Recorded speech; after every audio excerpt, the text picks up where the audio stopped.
coucou, j'espère que vous allez bien.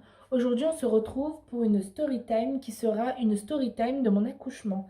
J'espère que cette vidéo vous plaira. En tout cas, si vous avez des questions, n'hésitez pas.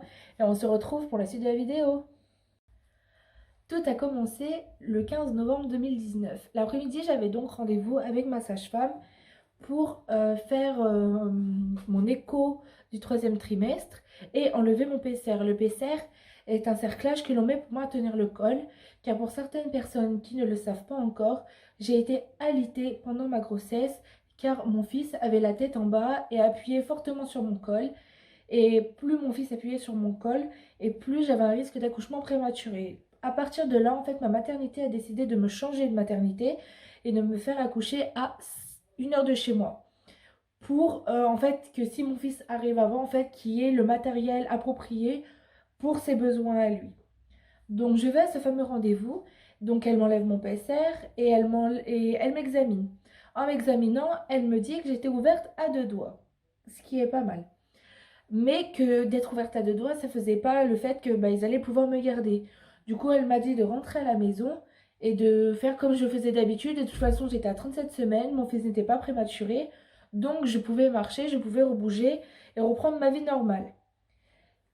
Et que surtout, si j'avais des contractions, que je pouvais retourner à la maternité. Vu que la maternité était à 1 heure de chez moi, elle m'a dit quand même d'attendre 2 heures au lieu de 3 de contractions toutes les minutes ou toutes les 3 minutes pour pouvoir retourner à la maternité. Du coup, à partir de là, je rentre chez moi. Je me dis, c'est cool. Et puis arrive le soir où en fait mon chéri part au travail et que il me dit surtout tu m'appelles si tu as des contractions. Je dis oui, oui, il n'y a pas de souci. Et à 18h30, 19h, je commençais déjà à avoir des contractions, mais pas douloureuses. Et enfin, c'était gérable quoi. Du coup, j'ai attendu. Et puis vient 21h, 21h30, où ça me fatiguait de plus en plus, j'avais vraiment mal. Et ça appuyait fort en bas, en fait. Je sentais que ça appuyait.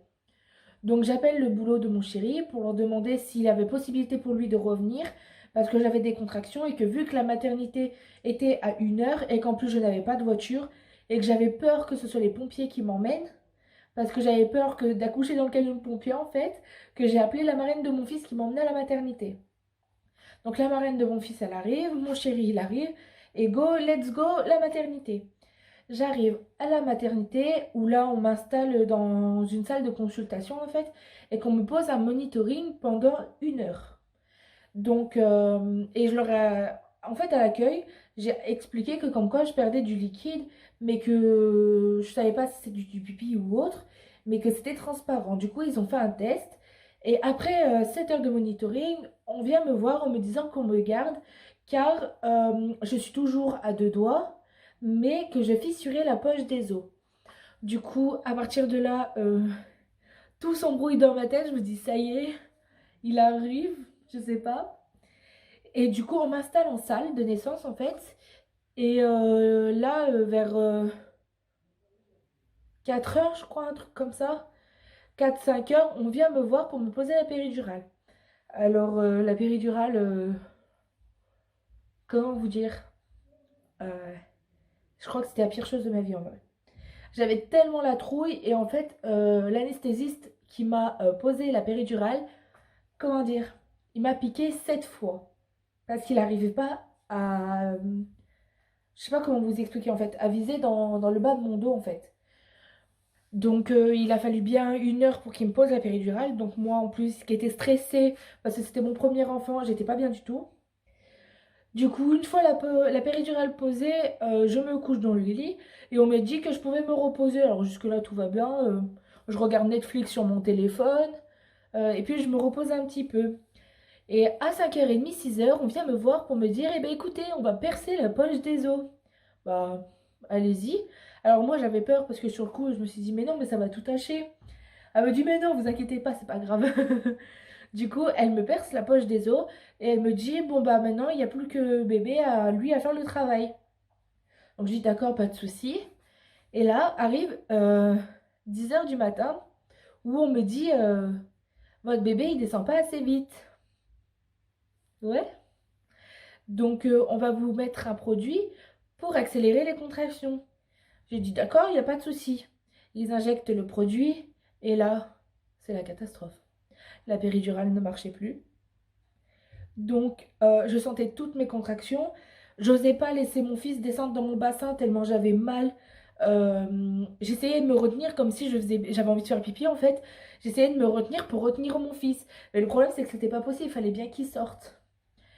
Donc, ce que j'ai fait, c'est que j'ai trouvé un moyen pour me concentrer. J'ai fermé mes yeux et je me concentrais que sur ma respiration et sur mon fils. Donc, mon chéri de là croyait que je dormais, alors qu'en fait, j'essayais de gérer la douleur comme je pouvais. Et là arrive où moi, j'en pouvais plus en fait. Et je pleurais tellement que je leur demandais de me rajouter des produits. Je leur avais même demandé de me faire une césarienne pour vous dire, parce que j'en pouvais plus, j'étais à bout, j'étais crevée. Et j'avais peur aussi. J'avais peur. Et du coup, je leur demandais de faire quelque chose et ils m'ont rajouté du produit de péridurale. Et ça pendant des heures et des heures. Et là arrive 14h30, 15h. Et à 14h30, une sage-femme qui vient dans la salle d'accouchement et qui m'examine et qui me dit: Ah, vous êtes à 10 doigts. Donc, on va laisser bébé descendre dans votre bassin et on va vous installer à 15h. Arrive 15h où bah, il n'y a personne qui arrive, donc moi je commence à m'affoler. Et en fait, ils sont arrivés entre 15h et 15h05, ou même un peu plus même. Donc le temps de s'installer, de mettre les... Je sais même pas comment on appelle là où on pose les jambes en fait.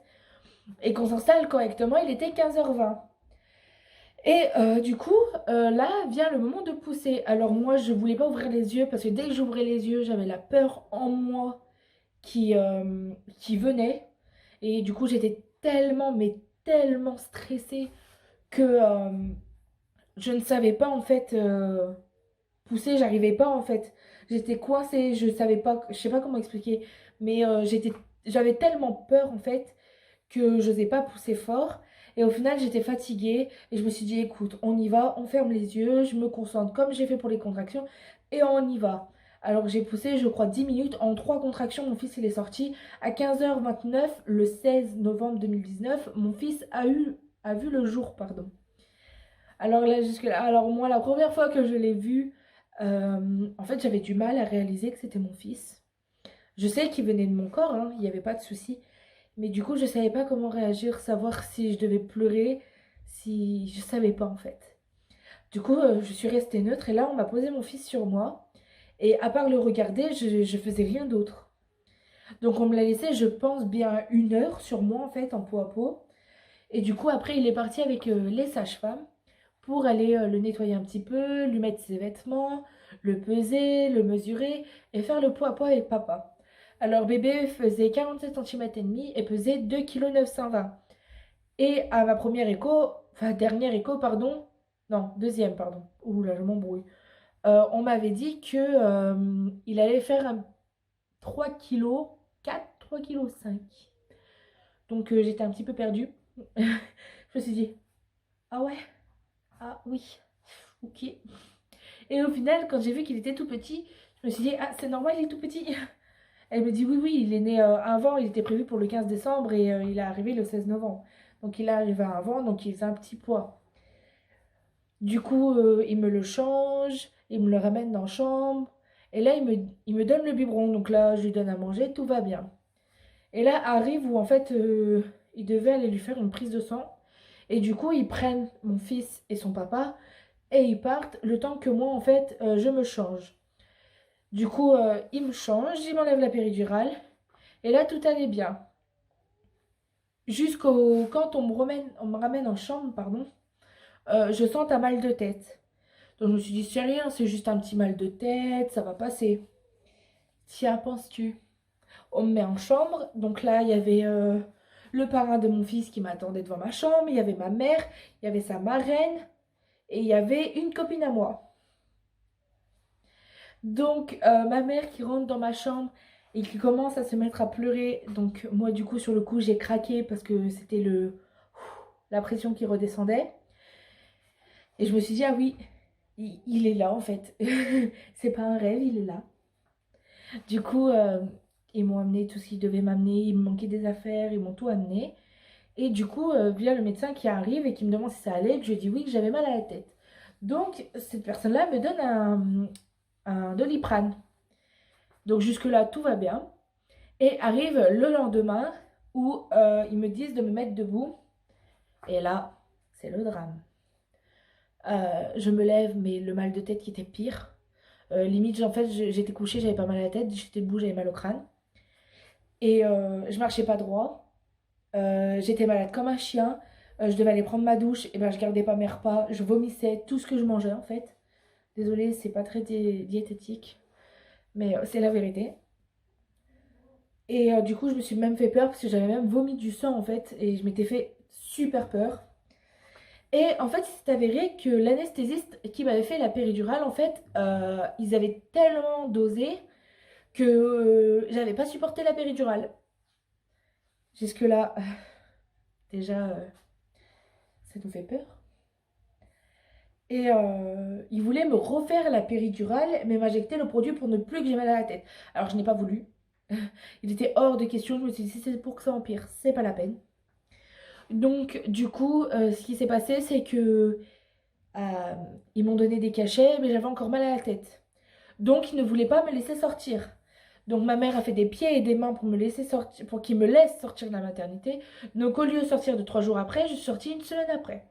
Et même en rentrant à la maison, en fait, j'avais toujours mal à la tête. Et en fait, c'est avéré que le mal de tête, il passait pas parce qu'en plus, ils me donnaient de la caféine. Donc, la caféine ne faisait rien pour arranger les choses. Du coup, j'ai arrêté la caféine à la maison. J'ai tourné qu'au Doliprane. Alors, les premiers jours, c'était l'enfer à la maison. Moi, je pleurais parce que dès la maternité et la première semaine de vie de mon fils, eh ben, je ne pouvais pas m'occuper de lui. J'en étais incapable parce que j'étais malade. Je ne savais pas me mettre debout. Du coup, ça a été assez compliqué à vivre. Et après, quand j'ai pu m'occuper de lui, en fait, j'ai enchaîné non-stop. En fait, je me levais la nuit, limite son père, il pouvait pas rien faire. C'était papa dort, moi je m'en occupe. Et puis du coup, j'ai arrêté la caféine et tout ça, et en 2 jours, c'était fini. Donc moi, rassurée, je me suis dit, c'est bon, tout va mieux. Et ensuite, une semaine après, arrive que je me fais renverser par une voiture. Donc moi, j'ai eu la peur de ma vie. Et le pire dans tout ça, c'est que en fait, je n'avais pas peur d'avoir quelque chose de grave en fait. Je pensais juste au fait qu'il y aurait pu avoir mon fils avec moi. Ce jour-là, Dieu merci, euh, mon fils était avec ma mère à la maison. Mais il aurait été avec moi, c'était la poussette qui prenait et lui qui partait. Donc je pleurais à la maternité, mais pas pour mon fils, enfin pas pour moi en fait, mais parce que j'aurais pu avoir mon fils avec moi en fait. Du coup, en rentrant à la maison, moi je voulais partir des urgences à tout prix. Et en fait, en me laissant partir, je rentre à la maison et là, je prends mon fils dans mes bras et je me mets à pleurer, mais comme j'ai jamais pleuré de ma vie. Parce que j'avais eu peur, mais même pas pour moi en fait, du fait qu'il aurait pu être avec moi. Et du coup, après tout ça, j'ai eu peur. Je n'osais plus sortir de chez moi. Et je me suis dit, écoute, si tu sors pas de chez toi, tu sortiras plus jamais. Faut pas que ton fils il pense que toi t'es peur. Du coup, je suis ressortie. Euh, J'étais réticente en fait en traversant la route, mais j'y suis arrivée. Et je pense que après tout ce qui s'est passé, eh ben, on prend un coup dans la gueule parce que tu dis que en fait t'as qu'une seule vie et que faut en profiter à fond. Que ce soit ta famille, tes amis, profiter en fait. Juste à fond, profiter. Je vous jure, c'est super important. Du coup, voilà. C'était la story time de mon accouchement qui est pas très gai, hein. Mais le plus merveilleux est arrivé, mon fils est arrivé et je l'aime d'un amour mais tellement fort. Aimer un être comme on aime en fait, je ne pensais pas que c'était possible d'aimer autant. Et c'est juste magique, je vous jure. Je vous souhaite à toutes de vivre ça. Bon, sur ce, je vais vous laisser et puis on se retrouve bientôt pour une nouvelle vidéo. Bisous!